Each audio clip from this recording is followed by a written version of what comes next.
Welcome back to the Westmoreland Sports Network for our Recruiting Thursday feature, brought to you by our friends at Sendell Volkswagen in Greensburg. We would love to meet you. Jack Ridenour here with you, and today we have the pleasure of being joined by current Hempfield area softball player and recent Bucknell softball commit, Ella Berkebile. Ella, first off, thanks so much for joining us today. How does it feel to have this decision made and settled, and you can enjoy the rest of your time in high school? It's definitely a weight lifted off of me. I feel like through travel ball and everything, everything's been leading up to this moment, and it's nice that I can finally enjoy travel ball in high school season. What was it about Bucknell, and we'll get a little bit further into your time at Hempfield, but what was it about Bucknell and the program and the school that drew you there and wanting to continue your career there? I've been going to softball camps there since I was in eighth grade, and I just felt like it felt familiar, and that was something that I was looking for in a school. And obviously, the coaches were amazing, and that was something I was looking forward to. What do you plan on majoring in there? I know you still have a little bit of time to figure that out, but have you figured that out quite yet?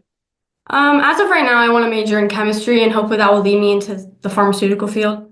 Awesome. Very cool. Very cool. Well, that's always, and I know that school's got a great healthcare department, so that's obviously a great route to take. But along this process, I'm sure there were other schools that came knocking. What were some other schools that, were in the conversation with Bucknell that had interest in you and you were also interested in? I had considered St. Francis and Robert Morris as well. I wanted to keep my search of colleges close to home, so I had a 3 hour limit.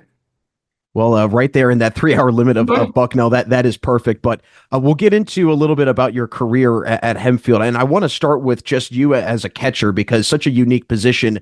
Have you always been a catcher or did you start at another position and then move over to catcher eventually? I think I've always been a catcher. You know, when you're like a kid, you play almost every position, but I think catching just stuck, and then I just eventually developed and got better. Now, I know that you guys have a lot of talented players on your team, and you get to catch two really, really good pitchers that will also be playing Division One softball in Riley Miller and Julia Varhala. Talk a little bit about what the approach is when you're catching Riley versus Julia, and just what is that like to adjust from one pitching style to the next? They're both very good pitchers, and they obviously have different techniques, but I would say the biggest adjustment would be the difference in their movement. But it hasn't been that hard because I've been working with Riley Miller and Julia for so long with travel ball and school season.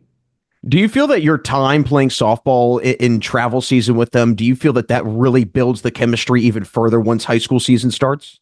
Yes, I really think so. I've been playing with Riley for it was around 6 years before high school, and then now I'm on the same team as Julia Verhola.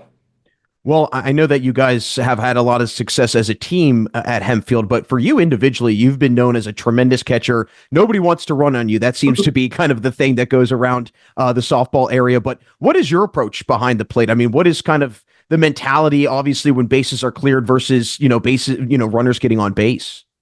I think I just try to, in the beginning of each inning, to throw it as accurately and as hard as I can to have a good throw. So if a runner does want to run, then maybe they'll not want to run. And if they do, I know that I have my defense in front of me. So if there's ever a bad throw or another situation happens, they'll always be there. What is something about catching that maybe is a misconception? People don't really know or don't really realize what you have to go through at that position. Um, I think you need to have really good reflexes. I guess that's kind of everybody knows that, but it does take a lot to be a good catcher and also be able to frame and work with the umpire as well. Well, I know that again, you guys coming out of last year, it was not the result that you guys wanted, falling short of going to the championship. But how have you noticed it, and where have you noticed your team maybe finding another level of motivation, maybe even an extra level of hunger for wanting to get back to the championship this year? I've noticed that through our pitching and catching workouts that we have right now, that our pitchers are definitely working very hard and focusing more on being more than they were last year, I guess. Well, I'm glad you mentioned what's going on right now because I'm curious what is kind of the schedule for you guys from here until about the holidays, and then from the holidays once the season starts. So we had fall ball a couple months ago, I guess, and then we start pitching and catching workouts until the end of Christmas break. And early January, we start defensive work. Everybody can come. It's like an open gym, and then season starts in March. Well, it's going to be here before you know it. I know obviously you guys are also wanting to get back to the pinnacle that you guys have been at in the WPIAL and getting back to a title game. What do you think it's going to take, and what aspect of this team do you feel needs to be the driving force to get you guys back to that point? I think definitely hitting. If we can't score, then we're not going to win. So we're definitely going to try to string hits together and not leave any runners on base. Well, definitely excited for the season. Obviously, still a few more months, but it's right around the corner and it's going to be here before you know it. But Ella, it's been great to have you on today. Before we let you run, want to hear from you. I know you still have 2 more years of high school softball, but before you know it, you'll be heading off to college. And what is it that excites you the most when you'll be going to Lewisburg and continuing your career at Bucknell?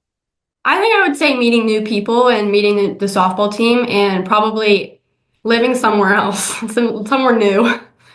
Absolutely. Yeah, getting away from home, that'll be nice for a couple years. But Ella, again, thanks so much for stopping by. Again, congratulations on the commitment and good luck this season. Thank you. That's Bucknell softball commit Ella Berkebile. As always, thanks so much for joining us for another edition of Recruiting Thursday, brought to you by our friends at Sendell Volkswagen in Greensburg. We would love to meet you. Make sure you check out our other Recruiting Thursday features that are available now on our YouTube channel. And as always, this is Jack Ridenour signing off, never saying goodbye, simply a see you later, right here and only on the Westmoreland Sports Network.